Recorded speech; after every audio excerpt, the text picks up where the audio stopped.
Para ummahat yang dirahmati Allah Subhanahu wa taala, puji syukur alhamdulillah Allah Subhanahu wa taala senantiasa memberikan kita kenikmatan yang sangat banyak, nikmat iman, nikmat Islam, nikmat kesehatan, juga nikmat kesempatan di pagi hari ini Allah Subhanahu wa taala mengizinkan kita untuk sama-sama berkumpul di majelis ini, di majelis ilmu yang insya Allah sama-sama kita akan mengkaji tentang sejarah hidup manusia terbaik, yaitu Nabi kita Nabi Muhammad Sallallahu Alaihi Wasallam, yang mana beliau adalah uswah hasanah, suri tauladan yang baik untuk kita, di mana beliau adalah cerminan Al-Quran yang berjalan di muka bumi ini.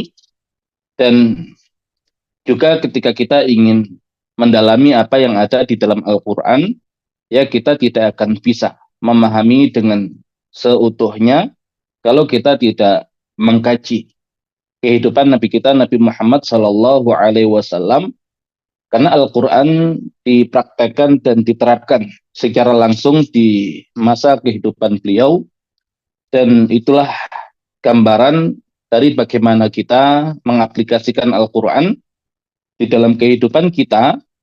Dan juga insya Allah secara umum ya kita nantinya akan mengkaji tentang sejarah peradaban Islam, yang mana kita awali dari sejarah kehidupan Nabi kita Nabi Muhammad Sallallahu Alaihi Wasallam, dan ketika Allah izinkan maka akan kita sambung dengan sejarah di masa-masa setelahnya, yaitu Khulafaur Rasyidin, kemudian Bani Umayyah, Bani Abbasiyah, dan seterusnya, yang mana kita butuh untuk memahami sejarah kebesaran Islam agar umat yang hari ini tidak sedang baik-baik saja tahu tentang kebesaran umat ini di masa lalu, dan agar umat ini tahu bagaimana cara bangkit dari keterpurukan dengan mengkaji sejarah umat-umat terdahulu, ya khususnya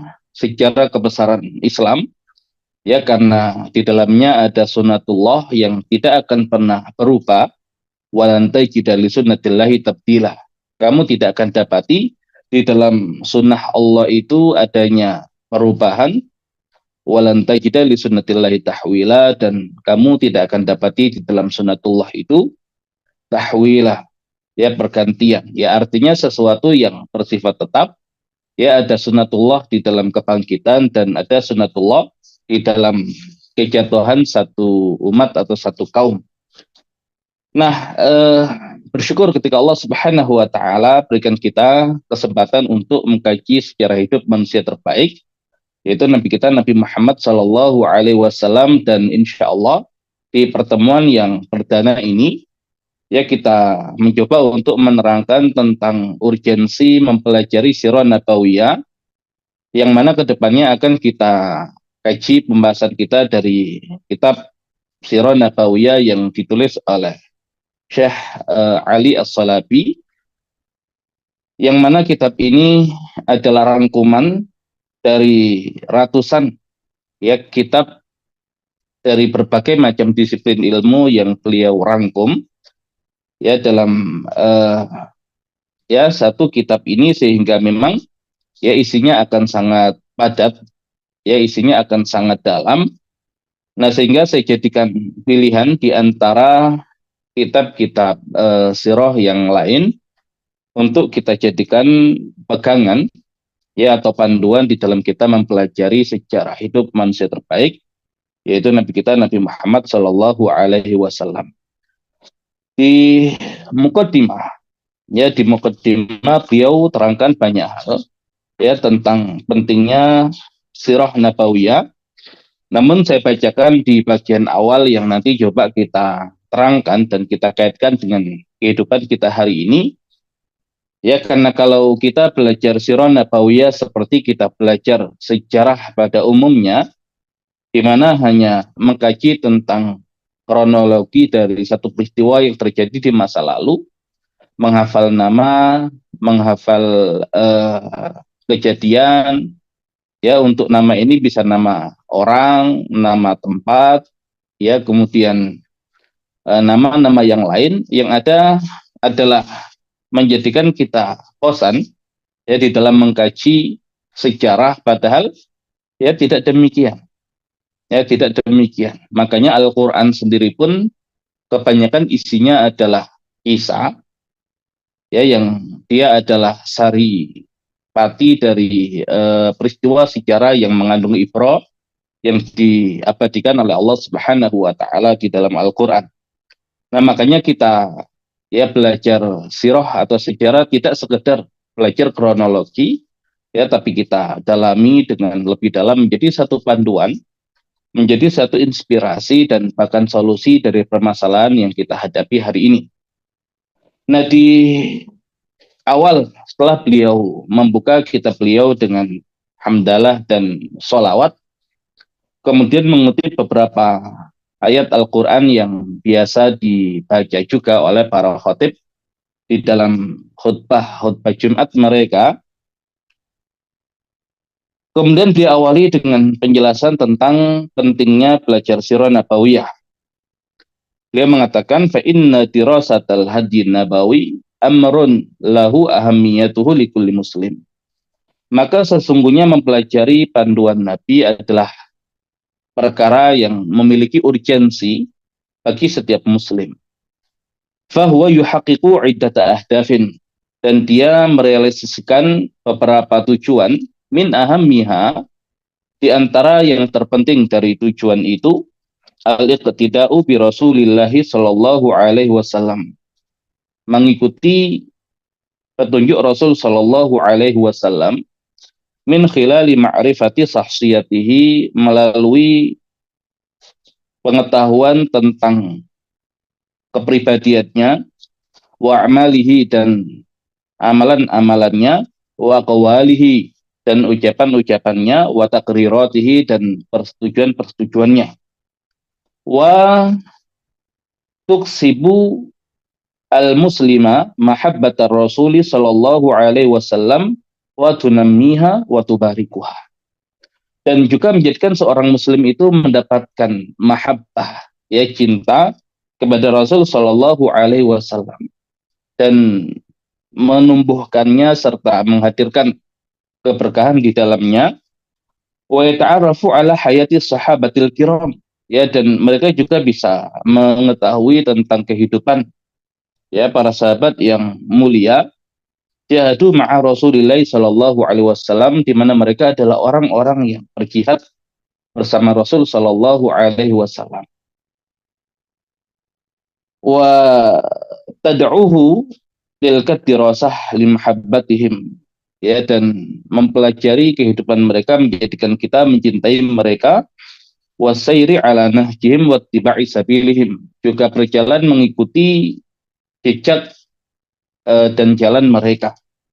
Kama anna siratan nabawiyah, sebagaimana sirah nabawiyah tuwadih, menjelaskan lil muslimi hayat Rasul sallallahu alaihi wasallam, kehidupan Rasul sallallahu alaihi wasallam, bidaqaiqiha wa tafasiliha, dengan detail dan perinciannya,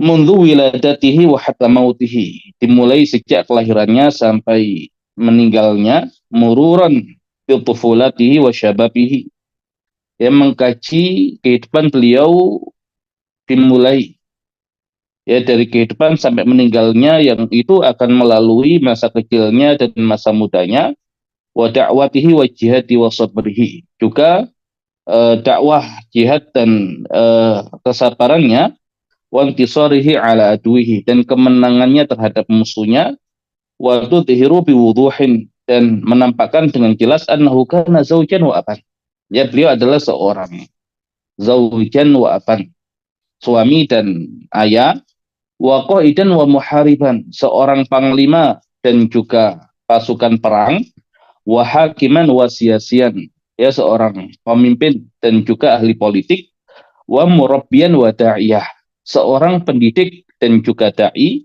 wa zahidan wa qadiyan, seorang yang zuhud dan juga seorang qadhi, Wa ala hadha, maka di atas ini fakullu muslimin yajidu bughiyatahu fiha. Maka setiap muslim akan menemukan apa yang menjadi tujuannya. Baik, di awal perlu kita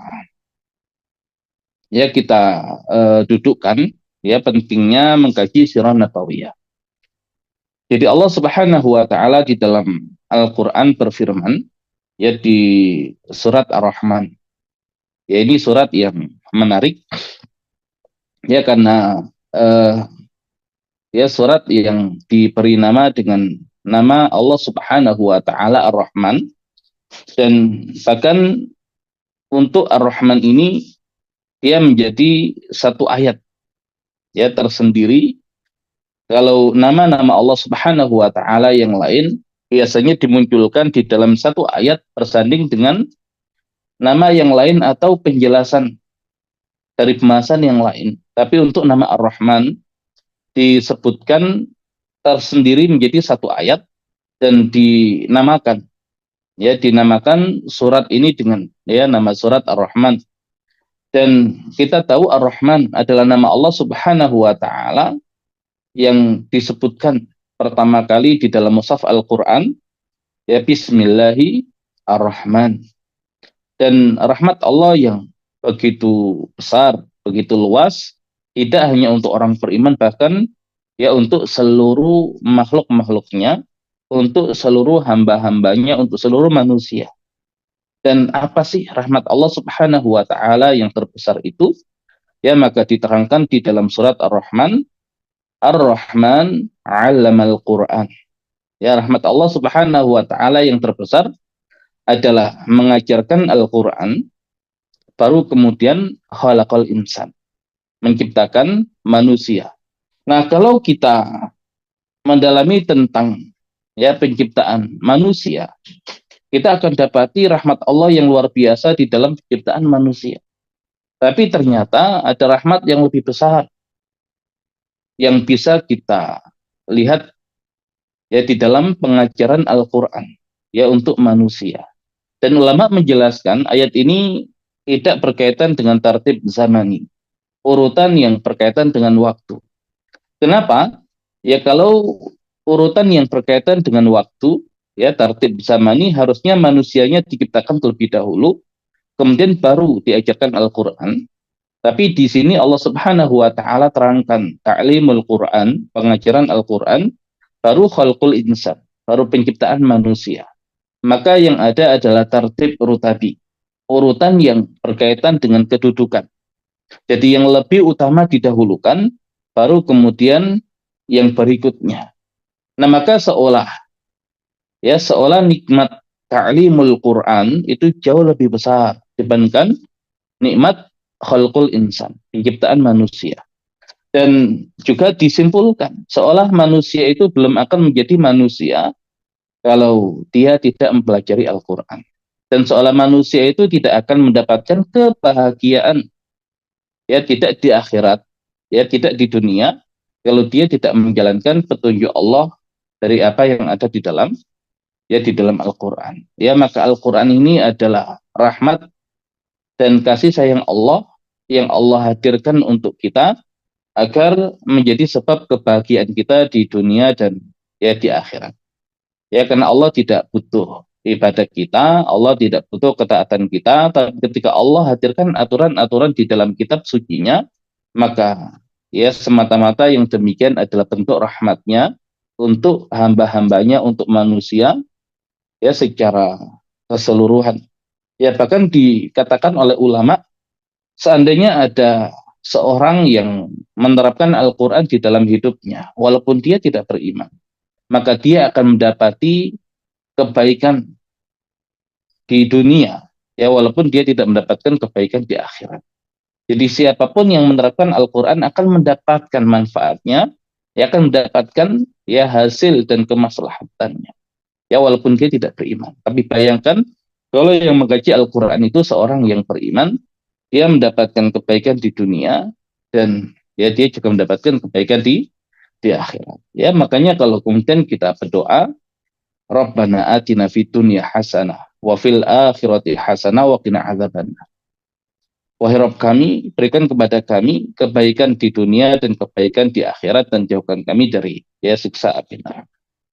Ya, dan kesuksesan yang sesungguhnya adalah ketika ya kita dijauhkan dari neraka dan ya dimasukkan ke dalam surga.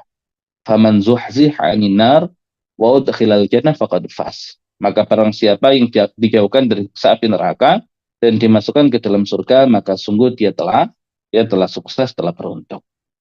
Baik, ya jadi sepenting itu Al-Qur'an.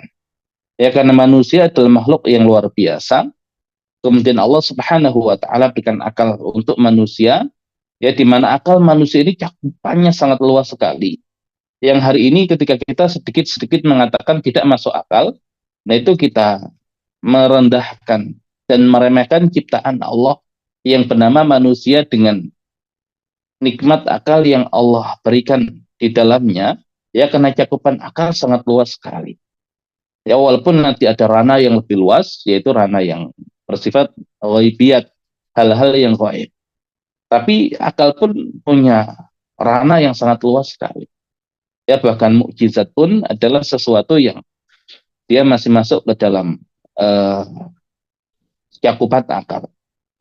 Ya makanya ulama mendefinisikan mukjizat itu amrun khariqun lil adah. Perkara yang di luar kebiasaan. Ya bukan perkara yang di luar akal. Namun ala kulli hal, ya ulama mengibaratkan akal ini ibarat mata. Dan mata tanpa cahaya, dia tidak akan bisa melihat secara sempurna. Dan ya ibarat ya Al-Quran itu adalah cahaya. Wahyu yang Allah turunkan itu ibarat cahaya. Ya maka mata dengan cahaya dia akan sanggup melihat gambaran dengan sangat ya terang benderang, dengan sangat jelas.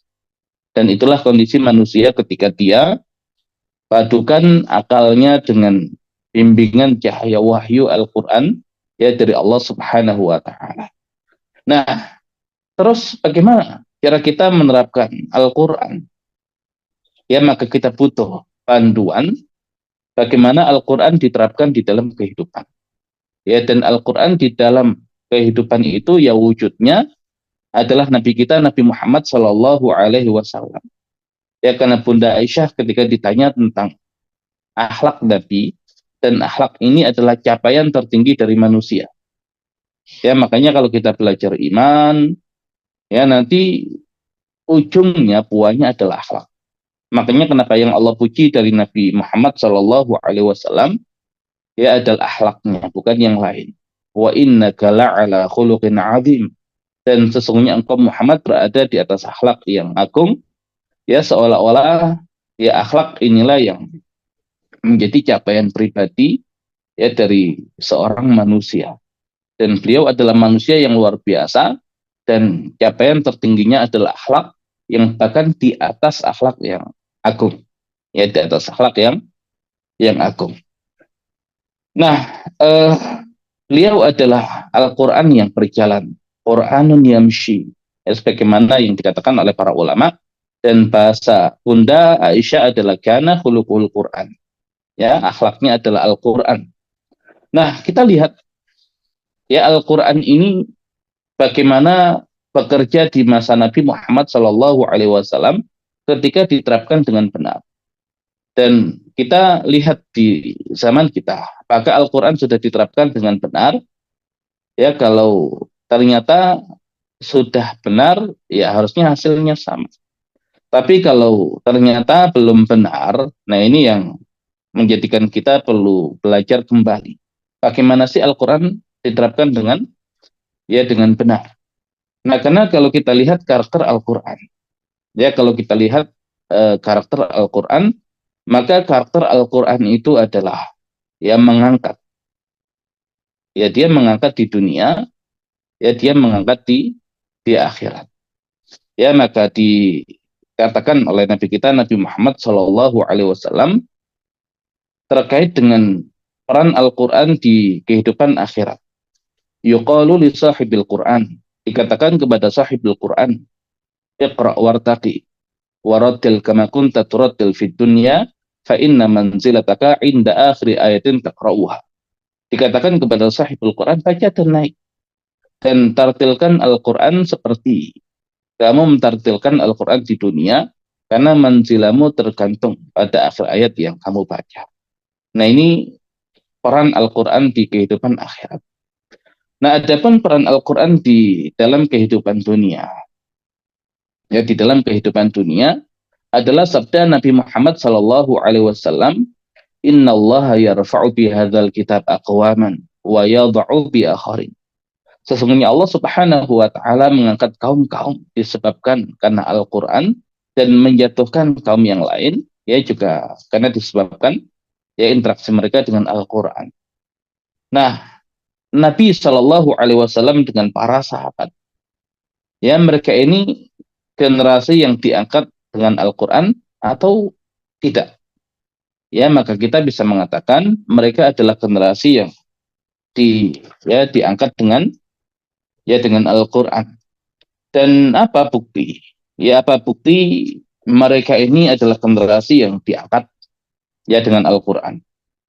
Ya buktinya mereka ini awalnya sebelum kedatangan Islam ya adalah masyarakat yang terbelakang ya dalam tanda kutip untuk beberapa hal. Ya, makanya kalau tadi urgensi belajar sirah nabawiyah adalah kita mengikuti Nabi ya dalam hal apa? Dalam hal menerapkan Al-Quran di dalam kehidupan dan juga mengkaji tentang kehidupan para sahabat. Ya, bagaimana generasi yang dididik dengan Al-Quran itu ya hasilnya di dunia ini seperti apa. Ya, jadi kita bicara Islam itu tidak selalu kaitannya dengan kehidupan akhirat. Ya, sehingga seolah dunia ini menjadi sesuatu yang tidak layak untuk ya kita perjuangkan. Ya, bahkan perjuangan kita ada di dunia ini. Walaupun ya tujuan kita tidak untuk dunia, ya tapi menjadikan dunia sebagai wasilah untuk mendapatkan kehidupan yang bahagia di alam yang berikutnya, yaitu di alam akhirat. Tapi dunia ini ya adalah medan ya di mana kita mendapatkan yang demikian. Ya, makanya mereka yang tidak peduli dengan dunia ini jauh dari kehidupan para sahabat. Ya, para sahabat itu kalau tidak peduli ya dengan keadaan dunia ini, keadaan bumi ini, mungkin mereka menjadi pribadi yang cukup menerima Islam dan mereka menghabiskan waktunya untuk ibadah. Ya, tapi ternyata tidak demikian. Ya, bahkan mereka mengorbankan nyawanya untuk menyebarkan Islam ke seluruh penjuru dunia. Ya, artinya kita perlu belajar yang benar terkait ya generasi terbaik ini dan apakah sama kehidupan kita seperti mereka. Nah, tentang para sahabat, ya tentang para sahabat yang secara kondisi mereka, ya sumber daya manusianya di awal surat Al-Jumu'ah, ya di awal surat Al-Jumu'ah Allah Subhanahu wa taala berfirman, "Huwallazi ba'atsa fil ummiyina rasulan minhum." Dialah Allah yang mengutus seorang rasul kepada al-ummiyin, ya kepada kaum yang ummi. Ya kaum yang buta huruf. Ya, nanti buta huruf bisa maknanya ya adalah mereka memang ya tidak bisa baca tulis. Ya, dan itu nanti ya bisa kita dapati ketika kita mengkaji sirah nabawiyah ya bagaimana kondisi mereka yang mayoritas tidak bisa baca tulis dan Al-Qur'an dipelajari ya tidak dengan cara dibaca dan ditulis, walaupun ada sahabat-sahabat yang bertugas menjadi penulis wahyu yang menuliskan Al-Qur'an ya sebagai upaya penjagaan. Ya, tapi Al-Qur'an sebelum dijaga di as-sutur ya di tulisan-tulisan ya sudah dijaga di as-sudur ya di dalam dada ya ketika para sahabat ini adalah para penghafal Al-Qur'an. Dan sebagian memaknai ummi sebagai umat yang belum pernah mendapatkan ya kitab samawi, ya belum tersentuh dengan ya peradaban samawi yang sebelumnya, yang mana ya mereka sudah menyimpang juga. Ya, mereka sudah menyimpang juga. Ya, makanya di dalam hadis dikatakan eh, ya bahwasanya Allah itu melihat kepada penduduk bumi. Ya, Allah itu melihat kepada penduduk bumi. Famaqatahum jami'an, maka Allah murka kepada semuanya. Ya, Arabahum wa ajamahum, baik orang Arabnya ataupun orang ajamnya. Illa baqaya min ahli kitab. Ya, kecuali sisa-sisa dari ahli kitab. Ya, namanya sisa itu sedikit. Ya, kebanyakannya sudah rusak, sudah Allah murka. Ya, jadi ala kulli hal para sahabat adalah masyarakat yang buta huruf, ya. Jadi secara sumber daya manusia, ya mereka tertinggal dari peradaban-peradaban yang lain. Dan secara kondisi alam, ya kondisi Mekah, ya saat itu memang ya sangat berat. Ya bahkan tidak hanya di masa itu, di masa sebelumnya juga seperti itu kondisinya. Jadi berharap terjadi perubahan yang besar dalam waktu singkat, ya berat, ya atau bahkan sulit. Nah, sehingga Nabi Ibrahim yang dahulu ketika meletakkan sebagian keluarganya di Mekah, beliau menjelaskan yang Allah abadikan di dalam Al-Quran, ini askantu min dzurriyyati biwadin ghairi dzi zar'in 'inda baitikal muharram. Sesungguhnya aku menempatkan sebagian dari keturunanku, sebagian dari keluargaku di satu lembah yang gersang, yang tidak ada tanaman, di dekat rumahmu yang mulia. Jadi bayangkan Al-Quran diturunkan di masyarakat yang mereka itu adalah ummi, ya buta huruf, dan tempat tinggal mereka adalah ya tempat tinggal yang gersang, ya tidak ada tanaman. Ya jadi SDM sulit, ya kemudian SDA sumber daya alam juga sulit. Dan Allah turunkan Al-Quran ya di masyarakat yang seperti ini untuk membuktikan ya kepada manusia, bahkan umat yang kondisinya seperti ini, ketika dididik dan dipandu dengan kurikulum Al-Quran, hasilnya bisa luar biasa. Ya, hasilnya bisa luar biasa. Nah, makanya kalau kondisi kita tidak sesulit kondisi di mana Al-Quran dahulu diturunkan ya kepada para sahabat, harusnya potensi kebangkitan itu ya sangat besar di hadapan kita kalau memang ya kita mengikuti panduan Al-Quran. Tapi masalahnya keinginan untuk mengikuti panduan Al-Quran, ya apakah otomatis menjadikan kita bisa mengikuti panduan Al-Quran? Ya belum tentu. Kalau kita tidak tahu ilmunya, tidak tahu caranya, ya akan sulit menerapkan Al-Quran di dalam kehidupan kita. Makanya dengan belajar Sirah Nabawiyah, kita ingin mengetahui bagaimana sih Al-Quran diterapkan di dalam kehidupan. Dan lihat, ya ketika Al-Quran ini diterapkan di dalam kehidupan, maka mengubah ya sahabat yang kondisinya seperti itu, ya masyarakat Arab yang kondisinya seperti itu menjadi masyarakat yang luar biasa. Dan menjadi masyarakat yang luar biasa. Ya hadir setelah itu peradaban Islam yang ya luar biasa mewarnai kehidupan di bumi ini, dan bahkan menjadi rujukan dari peradaban-peradaban yang lain yang awalnya bukan siapa-siapa. Ya karena yang berkuasa saat itu adalah dua peradaban besar, ya Persia dan Romawi. Ya walaupun nanti kita akan belajar tentang kondisi rusaknya ya peradaban Persia dan Romawi dan peradaban-peradaban yang lain saat itu sebelum diutusnya Nabi Muhammad SAW. Tapi secara umum yang berkuasa adalah mereka. Ya maka sampai peperangan antara Persia dan Romawi diabadikan ya di dalam Al-Quran. Ya walaupun ujungnya yang menang ya adalah Romawi. Di awal surat Ar-Rum, ya bayangkan Ar-Rum, ya namanya saja Romawi. Ya surat ya yang ada dalam Al-Quran, Allah beri nama dengan nama bangsa Romawi sebagai pengingat bagi kita. Ya bahwasanya bangsa yang dahulu berkuasa, ya sama seperti hari ini, ternyata bisa kemudian dikalahkan dengan generasi yang dididik dengan panduan Al-Quran yang dicontohkan oleh Nabi kita Nabi Muhammad SAW. Alif Lam Mim ghulibatir Rum. Alif Lam Mim, Romawi telah dikalahkan. Oleh siapa? Oleh Persia.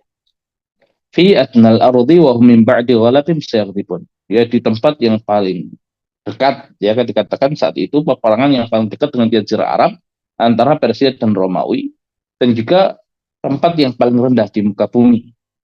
Wahum min ba'di ghalabim sayaghlibu. Dan mereka setelah itu ya akan mendapatkan kemenangan fi bid'i sinin, ya dalam kurun beberapa tahun. Ya karena ini juga ya jadi perhatian bagi kaum muslimin. Ya makanya sejak awal Islam itu sahabat cara pandangnya itu sudah cara pandang global. Ya bukan sekedar cara pandang yang sempit. Makanya kalau kita mendidik seperti generasi sahabat itu cara pandangnya mendunia. Ya cara pandangnya bumi. Ya perhatiannya sudah bumi. Nah, orang-orang Arab ya lebih senang kalau yang menang adalah Persia, dan kaum muslimin ya berharap yang menang adalah Romawi. Kenapa? Karena secara kedekatan ya Persia itu lebih dekat dengan orang-orang Arab saat itu, peradaban yang tidak memiliki kitab suci. Nah, adapun Romawi adalah peradaban yang memiliki kitab suci, maka lebih dekat dengan kaum muslimin, maka kaum muslimin lebih senang kalau yang menang adalah Romawi. Ya, tapi ternyata di peperangan sebelumnya yang menang adalah Persia. Yang menjadikan orang-orang Mekah yang merasa ya mereka di atas angin karena bangsa yang tidak punya kitab suci berhasil mengalahkan bangsa yang mengklaim punya kitab suci. Ya sama seperti mereka yang tidak punya kitab suci akan mengalahkan kaum muslimin yang katanya punya kitab suci. Ya kesedihan yang luar biasa pada diri kaum muslimin, ya maka Allah hibur dengan menurunkan ya awal surat Ar-Rum ini. Dan keyakinan kaum muslimin akan kemenangan Romawi menjadikan ya saat itu Abu Bakar bertaruh dengan orang-orang Mekah ya tentang apa yang terjadi di masa yang akan datang terkait dengan kemenangan Romawi, dan nantinya ketika Romawi mendapatkan kemenangan dan Abu Bakar memenangkan pertaruhan, ya saat itu sudah diharamkan yang demikian sehingga semua hasil dari pertaruhan itu disedekah. Nah, jadi Romawi yang menjadi pemimpin peradaban saat itu dengan berhasil mengalahkan Persia. Dan nanti kalau kita kaji secara Nabawiyah, ya peperangan yang dilalui oleh para sahabat yang dipimpin oleh Nabi ataupun kemudian Nabi delegasikan kepada sahabat yang lain, ya nanti kita lihat ujungnya adalah berperang melawan pemimpin peradaban saat itu yaitu Romawi. Tidak kita dapati ya di masa sahabat ya mereka berperang dengan bangsa Persia. Ya tapi yang kita dapati ya adalah mereka nanti berperang dengan bangsa Romawi ya dua kali di masa Nabi. Ya nanti ada perang Mu'tah, ya perang Mu'tah, Sariyatu Mu'tah, dan ada perang Tabuk, Ghazwatu Tabuk.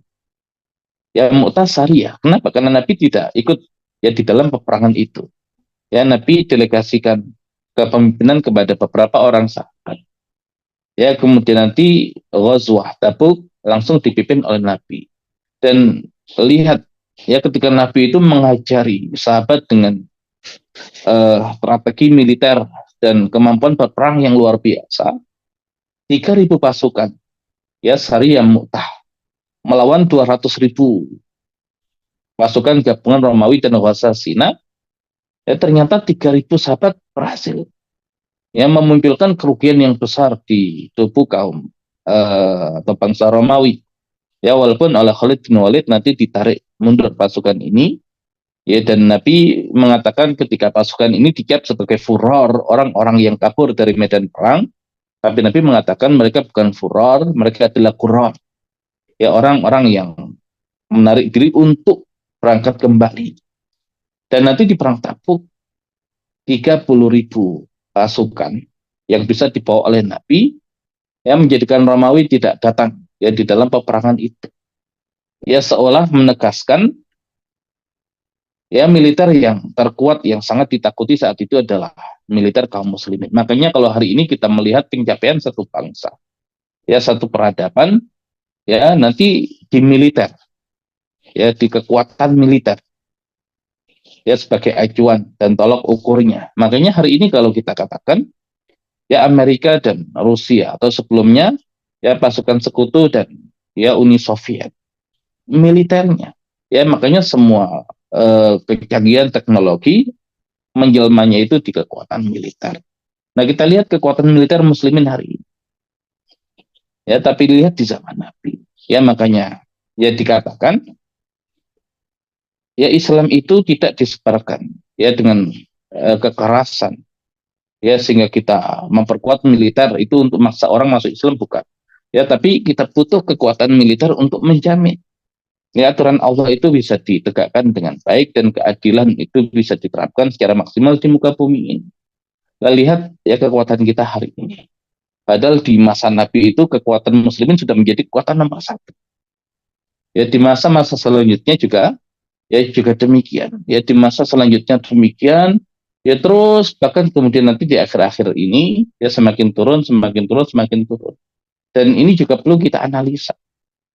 Ya karena di masa uh, Turki Utsmani ya masih kuat kaum muslimin, walaupun nanti semakin ke sini semakin turun dan sampai kemudian keruntuhan kekhilafahan Utsmaniyah ya sampai di masa kita sekarang, maka kita berada di fase Mulkan Jabriyah, ya di mana 5 fase yang diceritakan oleh Nabi kita akan dilalui oleh kaum muslimin.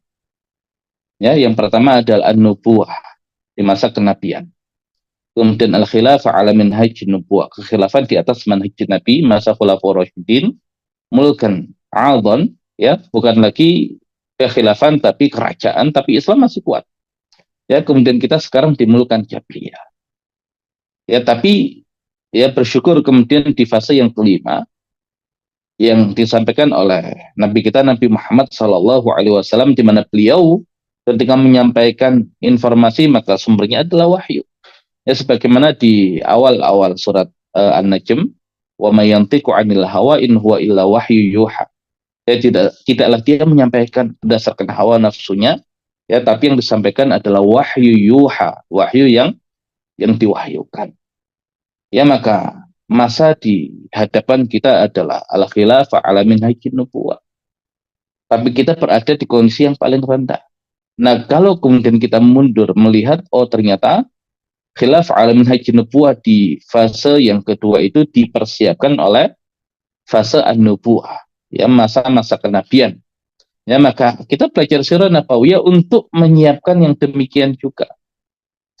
Ya dan Imam Malik mengatakan lam yasluh akhir hadhil illa bima saluha bi awwaluha, tidak akan pernah baik ya urusan dari akhir ya dari umat ini sampai diperbaiki dengan ya cara umat yang pertama dahulu diperbaiki.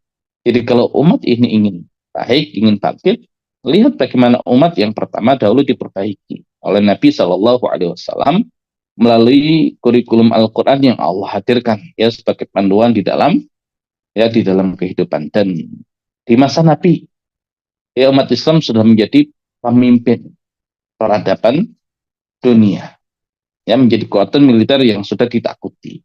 Walaupun nanti Persia dan Romawi ya baru bisa dihancurkan ya untuk Persia habis ya di masa Khalifah Umar, kemudian Romawi yang ada di Syam, yang ada di Mesir, nah itu bisa diusir sehingga mereka ya kembali ke Eropa yang berpusat di Konstantinopel yang nanti dibuka ya dibebaskan di masa Muhammad Al-Fatih.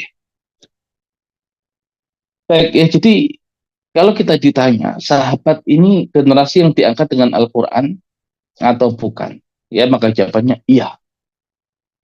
Apa buktinya? Ya mereka menjadi kekuatan nomor satu di dunia. Nah kalau kemudian kita ditanya hari ini, apakah umat Islam hari ini diangkat dengan Al-Quran? Ya tapi kalau kemudian apakah umat Islam belajar Al-Quran? Iya. Tapi apakah sudah diangkat dengan Al-Quran? Ya silakan dijawab. Nah makanya kalau kita bicara konsep pendidikan hari ini, ya kita bicara konsep pendidikan hari ini. Ya apakah lembaga-lembaga pendidikan hari ini? Ya ini ya harus dijawab dengan jujur. Ya, ya oleh para penyelenggara pendidikan ataupun kemudian orang tua yang menitipkan anaknya di lembaga pendidikan. Ya tujuannya adalah mengembalikan ya kejayaan peradaban Islam, atau ya sekedar belajar yang dengan itu menjalani kehidupan dunia dengan mendapatkan kekayaan, mendapatkan harta, ya silakan ya kita kembalikan ke dalam diri kita masing-masing. Apa tujuannya? Ya kita menyekolahkan anak kita, ya sekedar pinter, ya kemudian dapat pekerjaan, atau ada motivasi besar. Ya di balik itu adalah mengambil alih kembali kepemimpinan di muka bumi ini. Ya karena bumi tidak akan baik ya kalau tidak dipimpin oleh umat Islam. Ya bumi tidak akan baik ketika tidak diatur dengan aturan Allah. Ya maka kalau kemudian kita mengatakan ya Allah kita itu beriman kepada Ar-Rahman dan Ar-Rahim, tapi kita tidak rahmat kepada makhluk Allah. Ya masalah dengan iman kita. Dan itu yang terjadi ya terjadi pada kita hari ini. Nah sehingga ya lembaga pendidikan kita hari ini apakah sudah seandainya tujuannya ke arah sana, apakah sudah benar konsep yang diterapkan? Ya karena kalau caranya salah ya tadi sebagaimana perkataan Imam Malik yang nggak akan bisa menghasilkan apa-apa.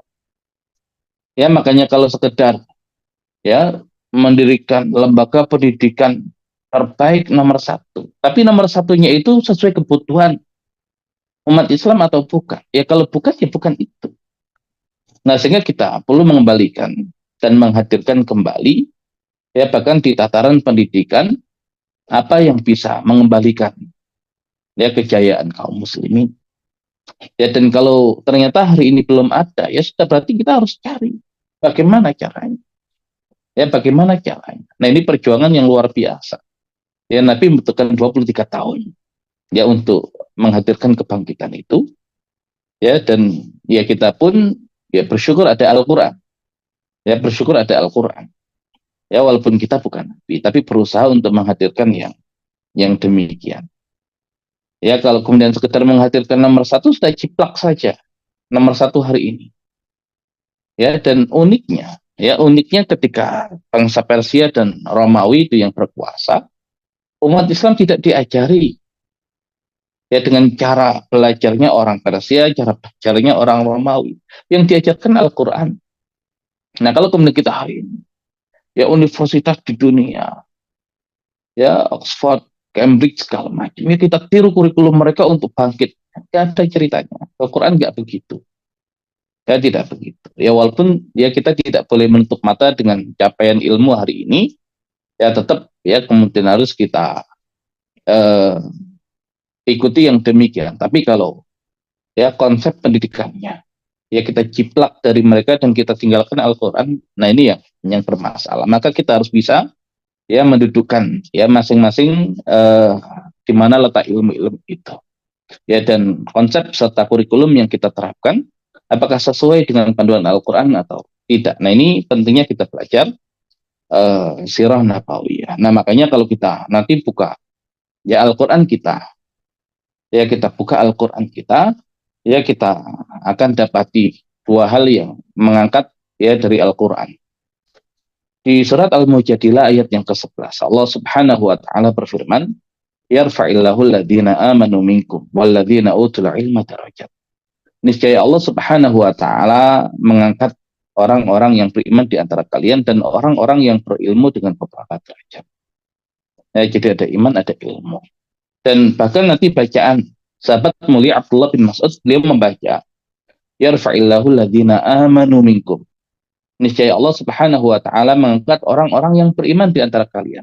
Jadi di antara sekian banyak manusia, yang Allah angkat adalah orang-orang beriman. Dan dari orang-orang beriman ini Allah angkat lagi walladzina utul ilma darajat, dan orang-orang yang berilmu dengan beberapa derajat. Ya karena ilmu seseorang itu berbanding dengan kualitas iman seseorang. Ya kita bicara ilmu bukan pengetahuan. Makanya iqra bismi rabbikal ladzi khalaq. Bacalah dengan menyebut nama Rabbmu yang menciptakan. Ya karena kalau membaca saja tanpa mengkaitkan dengan Rabb, yang ada menjadi pengetahuan. Tapi proses membaca yang mengantarkan kepada ma'rifatullah, nah itu yang menjadikan pengetahuan menjadi ilmu. Nah makanya ilmu itu nanti berbanding lurus ya dengan keimanan.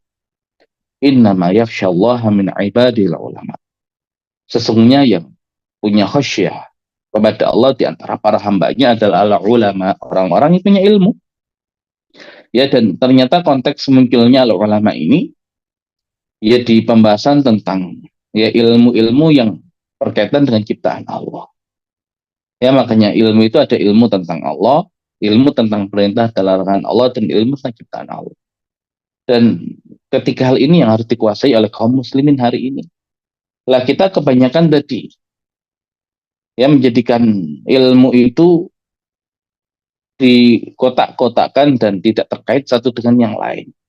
Ya, terjadi dikotomi. Ya, terkait dengan ilmu, ya, dan kita merasa udah kita ambil ilmu ini, nggak butuh ilmu ini. Oh, ini ilmu Islam, itu ilmu ya bukan Islam, dan seterusnya dan seterusnya. Nah, ini problem. Ya, makanya ada bahasan iman, ya ada bahasan ilmu.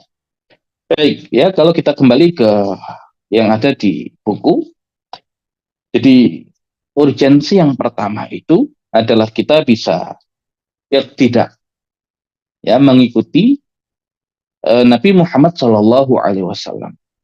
Ya, jadi pribadi beliau, amalan-amalan beliau, ucapan beliau, persetujuan beliau. Nah, ini kalau kita kaitkan dengan ya definisi sunnah, ya definisi sunnah. Nah, ini cakupannya luas, ya makanya nanti ada sunnah menurut ilmu usul fikih, ya sunnah menurut fikih, sunnah menurut hadis, ya sunnah menurut sirah nabawiyah. Nah, makanya sirah nabawiyah itu cakupannya luas. Ya kan dikatakan sunnah ya menurut sirah nabawiyah itu adalah ma udhifa ila Nabi sallallahu alaihi wasallam, apa yang disandarkan kepada Nabi Muhammad sallallahu alaihi wasallam min qaulin, dari ucapan, au fi'lin atau perbuatan, au takririn atau persetujuan, au sifatin atau sifat ya karakter, khalqiyatin au khuluqiyah yang bersifat fisik, khalq atau khuluq bersifat akhlak. Ya qablal bi'sa wa ba'dal bi'sa, sebelum diutus menjadi nabi dan pasca diutus menjadi nabi. Ya, maka itu semua dikaji dalam sirah nabawiyah. Nah, Nabi Shallallahu Alaihi Wasallam ini ya adalah seorang yang sanggup menjalankan Al-Quran ya di dalam kehidupan beliau. Ya, di dalam kehidupan beliau. Ya, kita secara manusia bisa menjadikan beliau ya sebagai suri tauladan kita, walaupun menyamai beliau jelas ya tidak mungkin. Ya, tapi semakin kita bisa mengambil ya banyak keteladanan dari beliau, ya semakin baik. Ya, semakin baik. Nah, sehingga ya bagaimana Al-Quran diterapkan dalam kehidupan ya Nabi Shallallahu Alaihi Wasallam contohnya. Makanya kalau kita ya nanti mengenal Allah, ya mengimani nama-nama Allah, dan kita pahami kandungannya, ya kita pahami kandungannya. Allah itu ingin kebaikan untuk kita, ya dengan semua aturan yang Allah Subhanahu Wa Taala tetapkan. Ya, kita mengetahui nanti ada wajib, ada sunnah, ada mubah, ada makruh, ada haram. Nah, kalau kita ditanya apa hukum menghirup udara, ya oksigen, ya maka hukumnya wajib. Ya, kenapa wajib? Karena kalau kita tidak menghirup udara, menjadikan kita ya meninggal dunia, ya menjadikan kita binasa. Ya, maka wajib hukumnya menghirup udara. Apa hukum ya makan makanan yang bergizi? Ya, mungkin kita tidak mengatakan wajib, karena kalau kita katakan wajib, orang yang makanannya tidak bergizi, oh dia dosa. Ya, mungkin kita mengatakan mustahab, ya dianjurkan. Ya, karena dengan makan makanan yang bergizi itu mendatangkan kebaikan untuk dia, walaupun kalau tidak makan yang bergizi, ya tetap ada madarat, walaupun tidak sampai kepada kebinasaan. Ya, tidak sampai kepada kebinasaan. Nah, makanya aturan Allah itu ya semua manfaatnya kembali kepada manusia. Dan kalau bisa menerapkan aturan Allah, ya dia mendapatkan ya kebaikan tidak hanya di akhirat, bahkan di dunia. Makanya kalau kita lihat Nabi kita Nabi Muhammad Shallallahu Alaihi Wasallam yang menjalankan Al-Quran dengan sebenar-benarnya. Ya, kalau kita lihat misalkan kondisi fisik saja, ya karena Al-Quran itu nanti berpengaruh pada 3 komponen yang ada pada diri manusia. ya rohnya, kemudian akalnya, ya kemudian fisiknya, ya roh atau jiwa pasti, ya kemudian akal juga demikian, dan fisik ya juga nanti seperti itu. Makanya kalau kita lihat Nabi kita Nabi Muhammad Shallallahu Alaihi Wasallam ya secara fisik luar biasa, ya secara fisik luar biasa, ya. Dan penyakit ulama mengatakan ada dua, ya penyakit keseimbangan dan penyakit fisik. Ya penyakit keseimbangan berkaitan dengan fisik, tapi tadi ada penyakit fisik ini bersifat luar. Ya kalau misalkan seseorang itu jatuh, ya kemudian luka, atau dipukul orang kemudian luka, nah itu penyakit fisik. Ya Nabi Shallallahu Alaihi Wasallam dalam peperangan mengalami itu, ya tidak bisa dihindarkan. Tapi kalau penyakit keseimbangan, dia nggak pernah sakit, ya beliau tidak pernah sakit. Ya, ya kenapa? Karena aturan Allah dijalankan dengan sebenar-benarnya. Ya walaupun nanti di penghujung kehidupan beliau merasakan sakit, dan itu pun karena efek racun yang diberikan oleh wanita Yahudi yang menunjukkan beliau juga manusia. Tapi secara umum Al-Quran ketika diterapkan itu hasilnya begitu. Nah makanya kalau kita benar-benar mencintai Allah, kita akan terapkan aturan Allah. Dan bagaimana kita menerapkan aturan Allah? Ya di surat Ali Imran ayat yang ke-30, Qul in kuntum tuhibbunallaha fattabi'uni yuhibbukumullah wa yaghfir lakum dzunubakum wallahu ghafurur rahim. Katakan Muhammad, jika kalian mencintai Allah maka ikuti aku. Ya jadi ikuti aku, ikuti semua yang dicontohkan oleh Nabi. Ya semakin kita bisa mengikuti Nabi semakin baik. Ya kalau kemudian bisa kita terapkan, ya tadi yuhibbukumullah wa yaghfir lakum dzunubakum. Maka Allah akan mencintaimu dan akan mengampuni dosa-dosamu, dan Allah itu Maha Pengampun, Maha Penyayang. Ya jadi beliau itu gambaran Al-Qur'an, ya yang berjalan di muka bumi ini. Hasilnya luar biasa. Ya jadi semakin banyak porsi yang bisa kita ambil untuk kita teladani, semakin baik. Ya semakin baik. Dan nanti ada penjelasan kenapa. Ya kita jadikan Nabi Muhammad Shallallahu Alaihi Wasallam adalah suri tauladan. Ya di samping itu perintah Allah. Ya di surat Al-Ahzab ayat yang ke-21, laqad kana lakum fi rasulillahi uswatun hasanah. Dan sungguh telah ada pada diri Rasulullah Shallallahu Alaihi Wasallam bagi kalian suri tauladan yang baik.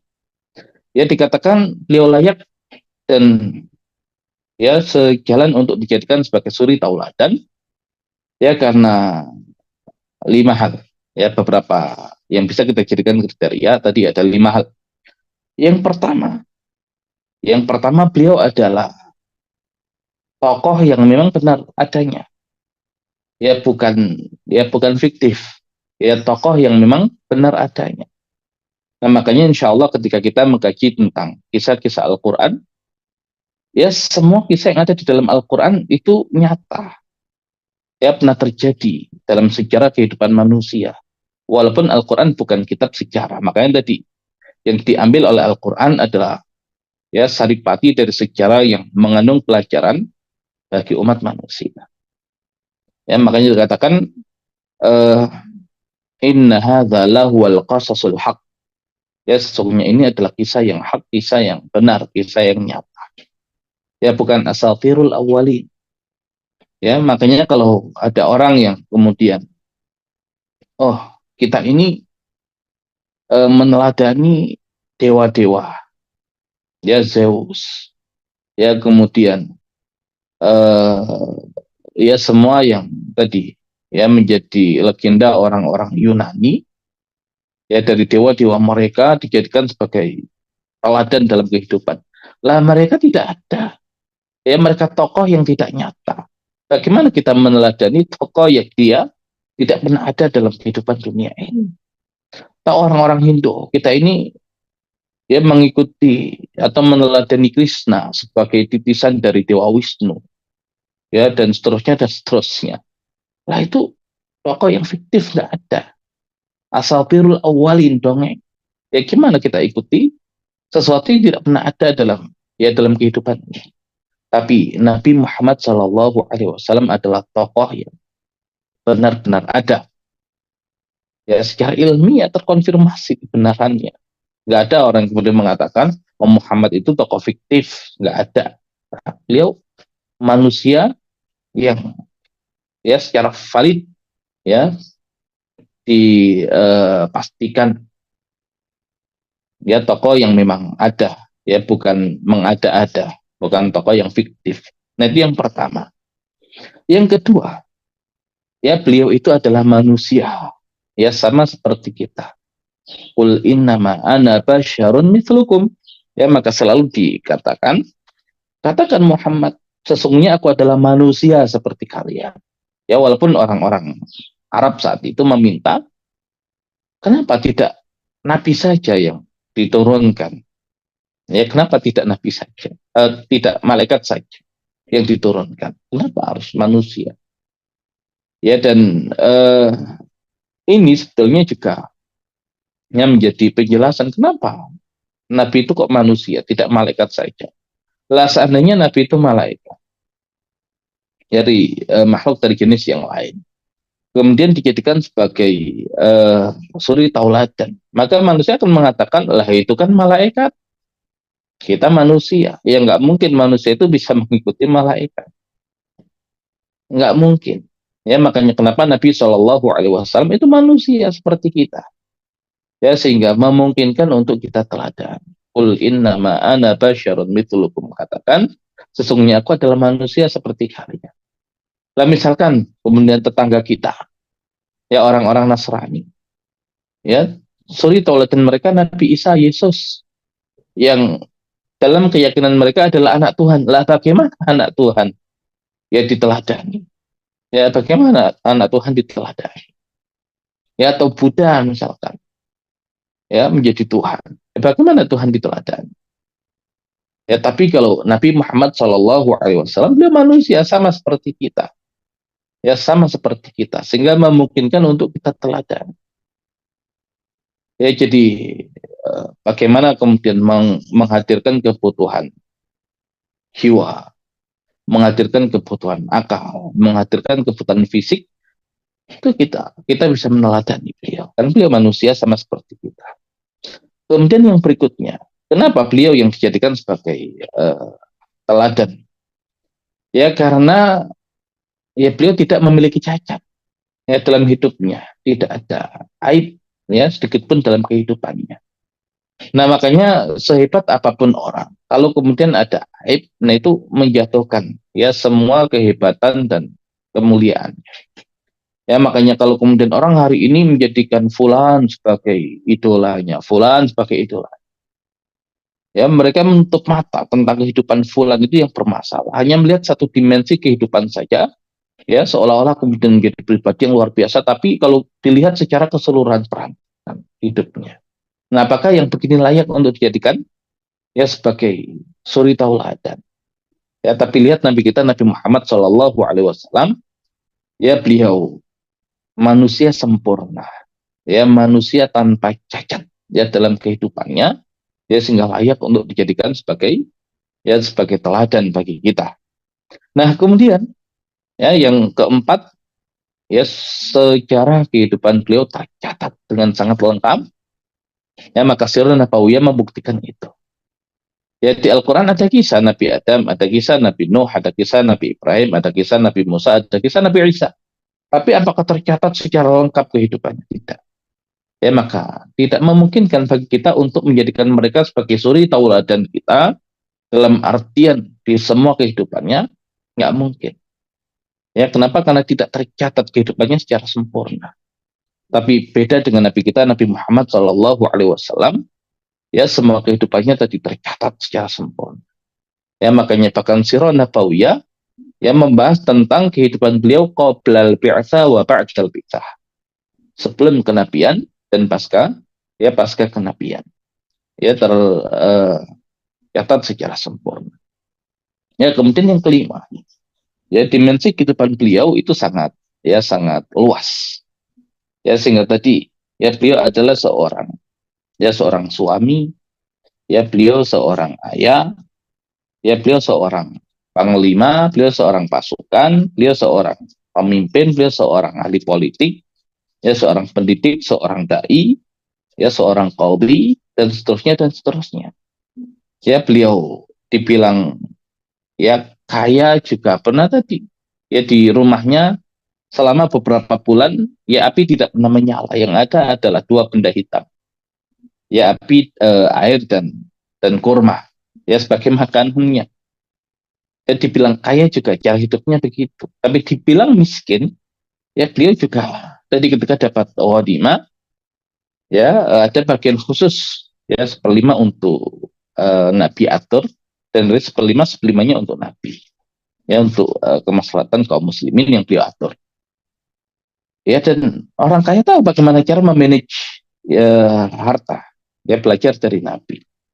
Ya jadi beliau ya dimensi kehidupannya sangat luas sehingga seseorang itu bisa mengambil ya ya seperti apa kehidupan mereka, maka itu ada contohnya dari ya kehidupan Nabi Muhammad Shallallahu Alaihi Wasallam. Nah ini urgensi ya belajar sirah nabawiyah. Ya kemudian dikatakan dan menjadikan seorang Muslim itu mencintai Nabi, ya mencintai Rasul. Lah bagaimana kita mencintai beliau? Ya kalau kita tidak mengenal beliau, ya tidak mengenal beliau. Ya padahal ya tadi kita menjelaskan yang mengangkat dari Al-Quran itu yang pertama adalah iman. Ya jadi iman. Dan nanti dikatakan di dalam hadis, ya nanti ada hakikatul iman, ya ada halawatul iman. Ya hakikatul iman itu hakikat iman. Halawatul iman itu manisnya iman. Ya jadi umat Islam itu harus bisa naik dari memahami hakikatul iman, ya sehingga merasakan halawatul iman. Thalathun man man kunna wajada bihinna halawatul iman. Ya tiga hal yang seseorang ketika mendapatkan itu dalam dirinya, dia akan merasakan manisnya iman. Yang pertama apa? An yakunallahu wa rasuluhu ahabba ilaihi mimma siwahuma. Ya hendaklah Allah dan Rasulnya lebih dia cintai. Ya lebih ya dia cintai dari yang selain keduanya. Nah makanya kita mencintai Allah. Ya kita mencintai Rasulullah. Nah baru kalau kemudian bisa mencintai keduanya melebihi yang selainnya, ya maka kita bahkan bukan sekedar memahami hakikatul iman, tapi bakal merasakan halawatul iman, ya manisnya iman. Dan nggak mungkin kita cinta kepada beliau kalau kita tidak membaca ya sejarah kehidupan beliau. Ya dan nanti kalau kemudian kita dapati perhatian beliau yang luar biasa, bahkan ya sebelum wafatnya umatku. Ya juga nanti yang beliau sampaikan, inna likulli nabiyyin da'watun mustajabah. Ya dakwatan mustajabah. Sesungguhnya setiap nabi itu punya doa yang diijabah. Ya Allah berikan kesempatan untuk semua nabi. Ya punya doa yang pasti Allah ijabah. Dan Nabi mengatakan wa ta'ajjala kullu nabiyyin da'watahu. Dan setiap nabi itu terburu-buru dengan menggunakan kesempatan doa itu. Ya illa ana. Ya kecuali aku kata Nabi, innama khabbatu da'wati syafa'atan li ummati yaumal qiyamah. Ya kata Nabi, tapi aku simpan doaku itu untuk menjadi syafaat bagi umatku pada hari kiamat. Bayangkan seluruh nabi menggunakan doanya. Tapi nabi kita Nabi Muhammad Shallallahu Alaihi Wasallam menyimpan doa mustajabah itu untuk dijadikan syafaat bagi umatnya di hari. Ya karena saking cintanya beliau ya kepada umatnya, beliau rela berkorban untuk kebaikan umatnya. Ya nanti kita di Sirah Nabawiyah tahu bagaimana perjuangan beliau. Ya diintimidasi, dianiaya, disiksa. Tapi beliau tidak gunakan doanya itu. Ya beliau simpan doanya itu ya karena saking cintanya kepada umat. Nah maka kalau kita tidak ya mengkaji sirah nabawiyah, tidak memahami tentang sejarah kehidupan beliau, bagaimana kita cinta kepada beliau? Ya makanya dengan mengkaji sirah nabawiyah ya menjadikan kita cinta kepada nabi kita yang itu bahkan menjadikan kita melewati makom hakikatul iman, ya menjadikan seseorang yang bisa merasakan halawatul iman, manisnya iman. Ya, dan bahkan sempurnanya iman seseorang itu ya ketika cinta kepada nabinya. Ya, maka Umar ketika ditanya tentang keimanannya, tentang apa yang dicintainya, maka beliau mengatakan mencintai Nabi Muhammad Shallallahu Alaihi Wasallam melebihi apapun kecuali dirinya. Tapi Nabi mengatakan bahkan melebihi dirimu wahai Umar. Ya, maka Umar akan melebihi diri saya. Ya, untuk menunjukkan kesempurnaan iman mencintai Nabi melebihi apapun. Ya, maka dikatakan la yu'minu ahadukum hatta akuna ahabba ilaihi mimma hatta ahabba ilaihi min walidihi wa waladihi wa nasi ajma'in. Ya, tidak sempurna iman salah seorang di antara kalian sampai aku lebih dia cintai melebihi kedua orang tuanya, anak-anaknya, dan manusia ya secara keseluruhannya. Nah, maka untuk menghadirkan kecintaan itu kita butuh ya mengkaji lebih dalam tentang sejarah kehidupan beliau. Nah, ini urgensi dan faedah dari mengkaji sirah nabawiyah. Ya, kemudian kita dari sirah nabawiyah ya mengenali kehidupan para sahabat. Ini generasi terbaik yang langsung dididik oleh Nabi. Jadi dikatakan khairul quruni qarni, thumma alladhina yalunahum, thumma alladhina yalunahum. Khairul quruni qarni, sebaik-baik generasi atau masa adalah generasiku, yaitu para sahabat. Thumma alladhina yalunahum, kemudian generasi yang setelahnya. Thumma alladhina yalunahum, kemudian generasi yang setelahnya. Ya, dan mereka adalah generasi yang di dalam Al-Quran dikatakan radhiyallahu anhum wa radwan. Ya, Allah ridho kepada mereka dan mereka ridho kepada Allah. Ya, makanya keridhaan ini satu yang luar biasa. Ya, keridhaan ini satu yang luar biasa. Makanya ya gelar para sahabat itu radhiyallahu anhum. Ya, semoga Allah meridhai mereka. Karena Allah memang meridhai mereka. Nah, kita tahu bagaimana kehidupan mereka dengan cara belajar sirah nabawiyah. Mereka dididik oleh Nabi, mereka hidup bersama Nabi, mereka berjuang bersama Nabi. Ya, walaupun nanti ketika kita selesai mengkaji sirah nabawiyah, berharap ya melanjutkan ke masa setelahnya Khulafaur Rasyidin. Ya, kita belajar ya kehidupan sahabat di masa Khalifah Abu Bakar. Ya, kita belajar kehidupan para sahabat di masa Khalifah Umar, ya Khalifah Ali, ya Khalifah Utsman, Khalifah Ali. Kemudian di masa selanjutnya sahabat Muawiyah dan seterusnya. Ya, kita ingin mempelajari itu. Ya, melihat bagaimana manusia menjalani kehidupan di muka bumi ini ya dengan menjalankan aturan Allah Subhanahu wa taala dengan mempraktekkan Al-Qur'an di dalam kehidupannya. Nah, kemudian dengan mengkaji sejarah hidup mereka menjadikan ya kita pun mencintai mereka. Ya, karena itu bermasalah orang-orang yang mengaku Islam tapi membenci sahabat Nabi bahkan mengkafirkan sahabat Nabi. Allah saja ridha kepada mereka. Nah, makanya ya kita ya mencintai mereka karena mereka adalah generasi yang terbaik. Ya, dan bahkan Nabi mengatakan la tasubbu ashabi, jangan celah sahabat-sahabatku. Ya, lau anfaqta mithla Uhudin dhahaban, ya jika kalian itu atau jika kami itu menginfakkan emas seberat gunung Uhud, ya maka tidak bisa mengalahkan sedekahnya sahabat ya mudda ahadihim au nasifahu. Yang itu satu mud atau setengahnya. Ya, tidak mengalahkan. Ya, mereka orang-orang yang luar biasa. Ya, orang-orang yang sanggup berjuang. Ya, makanya nanti sahabat itu mentalnya nggak seperti Bani Israel. Ya, Bani Israel itu ya mentalnya ya hidup untuk dirinya sendiri. Makanya ketika diajak perang oleh Nabi Musa. Apa jawabannya? Idzab anta wa rabbuka faqatila inna hahuna qa'idun. Pergilah kamu wahai Musa dan berperanglah kamu bersama Rabbmu, kami di sini menunggu. Lah mereka tidak mau berperang, kenapa? Lah kalau kami berperang, ya mati. Dapat apa? Ya, makanya Bani Israel itu orang-orang yang tidak punya mental berjuang. Ya, tapi lihat sahabat. Ya, mereka adalah orang-orang yang sanggup berjuang. Karena orientasinya bukan dunia, orientasinya akhirat. Makanya orang-orang yang belajar tentang kehidupan sahabat akan punya cara berpikir yang panjang. Orientasi hidup yang jelas. Makanya termasuk tadi, ya lembaga pendidikan. Apa tujuannya? Ya apa tujuan?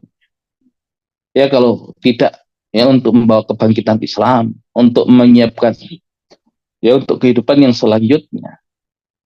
Ya jauh dari kehidupan para sahabat. Ya kalau orang kemudian hari ini ya bicara tentang pendidikan masih yang penting anak saya nggak peduli anak orang lain. Ya yang penting anak saya ya dapat kesuksesan, ya hidup yang sejahtera. Ya ini cara hidup ya mungkin tidak bisa kita katakan ya mutlak salah, ya tapi jauh dari kehidupan para sahabat. Mana perjuangan? Ya dan kalau kita lihat kalau Nabi itu berjuang hanya untuk dirinya, ya sudah mapan hidup beliau. Ya Khadijah istri yang luar biasa, ya kekayaan yang luar biasa, anak-anak yang soleh dan soleha. Ya tapi beliau kemudian ketika mendapatkan kenikmatan itu bagaimana orang-orang selain beliau yang mendapatkan kenikmatan yang sama. Ya dan bahkan ya beliau berupaya menghilangkan kejahiliaan bukan hanya dari Mekah tapi dari penjuru dunia. Sahabat kalau kemudian mereka menjadi pribadi yang hanya memikirkan dirinya sendiri, kenapa mereka harus kemudian berperang meninggalkan keluarga mereka? Ya tapi mereka cara hidupnya cara hidup yang luar biasa, siap berkorban, siap berjuang untuk umat ini. Ya kita dapati ada di antara mereka yang kuburannya di Turki, Abu Ayyub Al-Ansari. Ya kuburan mereka nanti di negeri Cina, kuburan mereka di berbagai penjuru dunia. Nah ini sahabat gitu loh. Makanya kalau orang tidak mengkaji sirah nabawiyah, tidak mengkaji kehidupan para sahabat, mentalnya itu jauh dari mental sahabat yang ada ya lebih dekat kepada mental Bani Israel. Yang penting saya, yang penting keluarga saya, yang penting anak-anak saya. Nah itu nggak begitu. Makanya kalau kita beriman kepada Allah, ya beriman kepada Allah. Ya kalau kita mengikat ikatan nasab itu lebih kuat daripada ikatan iman, nah itu nanti bermasalah. Ya jadi, oh itu karena dia keluarga saya itu bukan. Lah bukankah kita adalah hamba Allah? Ya bukan kita adalah makhluknya Allah. Ya makanya, ya nanti dikatakan ya di dalam hadits Nabi tentang bagaimana Nabi mendidik para sahabat. La yu'minu ahadukum hatta yuhibba li akhihi ma yuhibbu li nafsihi. Ya tidak sempurna iman salah seorang di antara kalian sampai dia mencintai saudaranya seperti dia mencintai dirinya sendiri. Dan ikatan iman ya bagi para sahabat lebih kuat dibandingkan ikatan nasab. Ya kita tahu nanti sampai Mus'ab bin Umair saudaranya ya saudaranya tertawan di perang Badar. Ya kemudian ketika minta tolong kepada Mus'ab bin Umair ya saudaranya Mus'ab mengatakan ya saudaraku bukan kamu. Ya kamu anak ibu.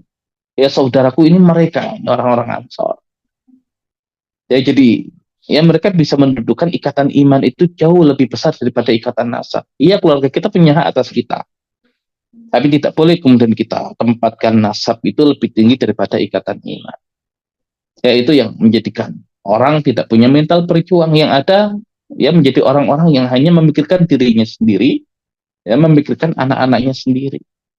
Ya jadi kalau bicara pendidikan yang penting anak saya, ya nggak peduli dengan pendidikan umat Islam ini, itu masalah. Nah maka kita belajar di sini kehidupan para sahabat, mentalitas para sahabat. Nah kemudian untuk kehidupan Nabi, ya di Sirah Nabawiyah, ya Sirah Nabawiyah itu kan mengkaji tadi kehidupan Nabi qabla al-bi'tsah wa ba'dal bi'tsah, sebelum kenabian sampai ya setelah kenabian. Makanya dikaji dari lahirnya sampai meninggalnya, yang nanti melewati masa kecilnya, masa mudanya, kemudian dakwanya, jihadnya, kesabarannya, ya kemenangannya atas musuhnya. Ya dan tadi posisi beliau ya sebagai suami, ya sebagai ayah, ya sebagai pemimpin dan seterusnya. Nah itu yang ya bisa kita kaji dari sirah nabawiyah. Ya dari kehidupan Nabi Muhammad Shallallahu Alaihi Wasallam. Nah sehingga di sini itu diringkikan oleh beliau. Fada'iyatu yajidu lahu fi sirati Rasul Shallallahu Alaihi Wasallam asal dakwah. Dan seorang dai mendapati ya di dalam sirah Nabi Shallallahu Alaihi Wasallam metode dakwah. Ya hari ini ya ketika umat Islam tadi berjuang ya di medan dakwah, apakah uslub dakwanya, metode dakwanya sudah seperti dakwah Nabi? Jadi juga perlu ya, kemudian kalau kebenaran tidak disampaikan dengan cara yang benar, itu juga bermasalah. Ya, para dai nanti bisa mengambil pelajaran ya dari sirah nabawiyah, bagaimana cara Nabi berdakwah. Ya, kemudian wa yajidu al murabbi fi sirati sallallahu alaihi wasallam durusan nabawiyah. Ya, dan seorang pendidik akan mendapati dalam sirah nabawiyah pelajaran-pelajaran yang bersumber dari Nabi fit tarbiyah wa ta'thir 'ala nas bi syakli ta'am,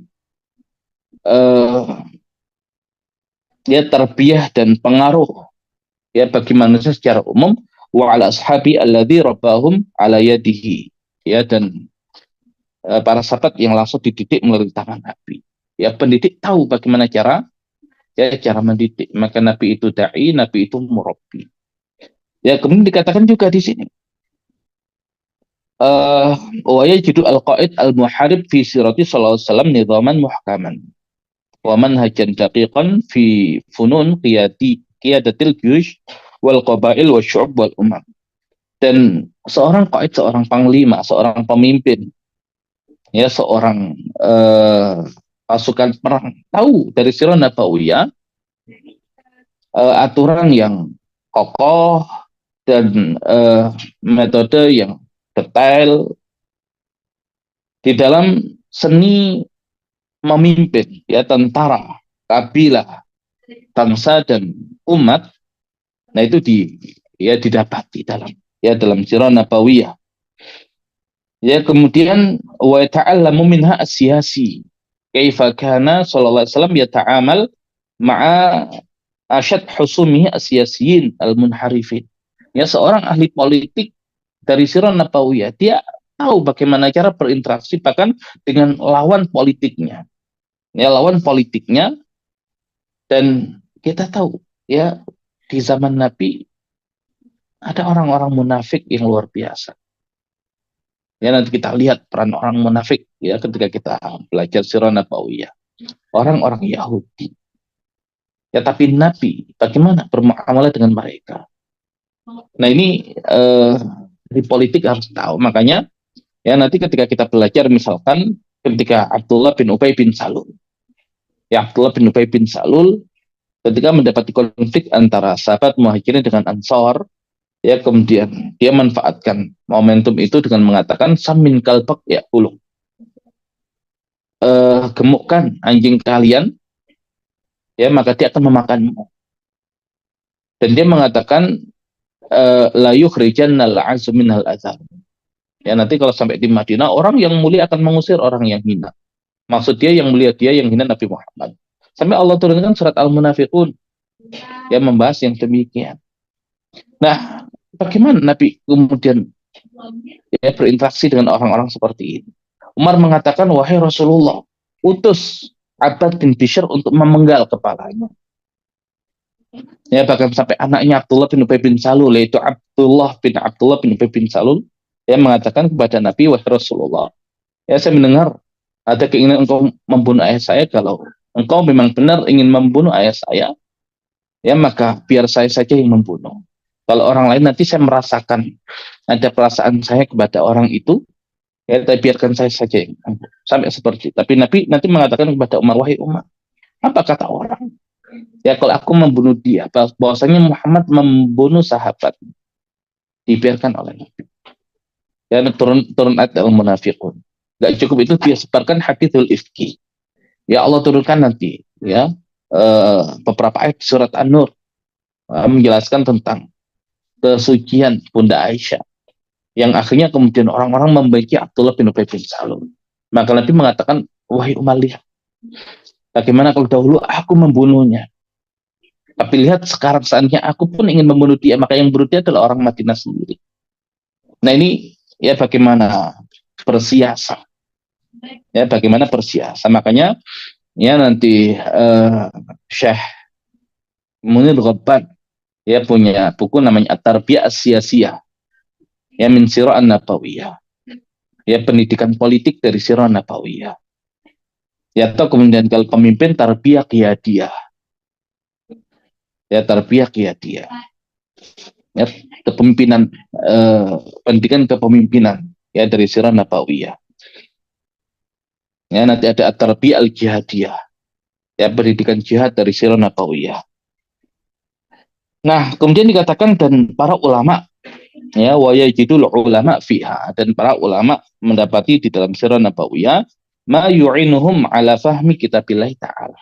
Ya, mereka akan mengetahui eh, apa-apa yang membantu mereka untuk memahami kitab Allah Ta'ala. Li'annaha hiyal mufassirah lil Qur'anil Karim fil janib al-amali. Karena sirah nabawiyah itu sebagai penafsir Al-Quran ya di dalam segi amaliyah, keseharian. Fafi asbabun nuzul, ada asbabun nuzul, wa tafsir li kathir minal ayat, wa tu'inuhum ala fahmiha, dan seterusnya dan seterusnya. Ya, jadi kalau kita tidak tahu sirah nabawiyah ketika mengkaji Al-Quran, menafsirkan Al-Quran, bermasalah. Ya, dan nanti akan kita rasakan nuansa Al-Quran itu kalau ya kita kaitkan dengan sirah nabawiyah. Ya, jadi dan beberapa hukum nanti tidak bisa dipahami. Ya, tidak bisa dipahami. Ya, kecuali kita mengkaji sirah nabawiyah. Nah, kemudian wa tata'allamu minhal umma al-adab ar-rafi'ah, dan umat pun bisa belajar dari sirah nabawiyah adab yang tinggi, wal akhlak al-hamidah, dan akhlak yang baik, wal aqaid as-salimah, dan akidah yang selamat, wal ibadah as-sahihah, dan ibadah yang benar. Nah, itu dikaji juga ya dari sirah nabawiyah. Nah, sehingga sepenting itu sirah nabawiyah, sehingga Ali bin Al-Hasan mengatakan kunna nu'alam maghazi an-nabi sallallahu alaihi wasallam kama nu'alam as-surah minal Qur'an.